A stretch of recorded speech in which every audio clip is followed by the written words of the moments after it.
For more, we're joined by Max Burns, a Democratic strategist and the founder of Third Degree Strategies, and Ashley Hayek, Executive Director of America's First Works and the Chief Engagement Officer for the America First Policy Institute. Thank you to you both for joining us this morning. Thank you. Good morning. I want to jump right in there. Mr. Burns, Chicago says it's spending upwards of $30 million each month on the migrant crisis and expects to spend more than $250 million by the end of the year, not including the cost of proposed migrant camps. Max, how can they sustain this kind of spending? Well, the short answer is they can't. I mean, cities cannot bear this weight alone. They need federal support. They need support from the White House, but more importantly, from Congress.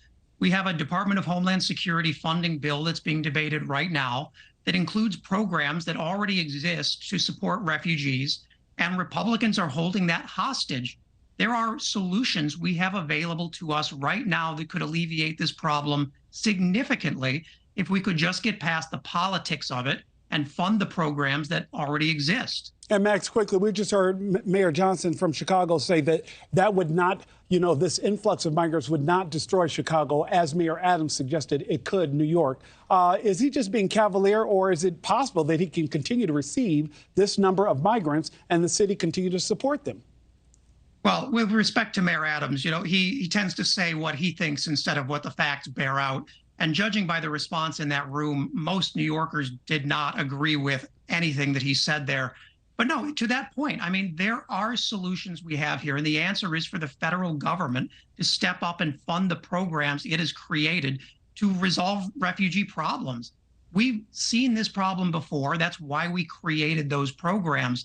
The only problem is that our federal government is not carrying its weight.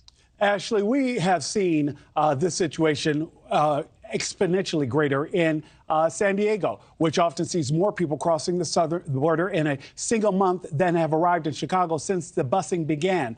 Only has around 1,000 migrants in local shelters. Now, Denver can say the same thing. Why aren't these cities having the same kind of issues that we're seeing in Chicago and New York? Well, San Diego actually has a secure border, so they're not going to have the influx that some of the other cities have. But the mayors of Chicago and New York have welcomed this with their sanctuary city policies. And let me just say this, throwing more money at this problem is not going to fix it. We have to address the root cause of the problem. We need stay in Mexico. We need to make sure that children are properly vetted.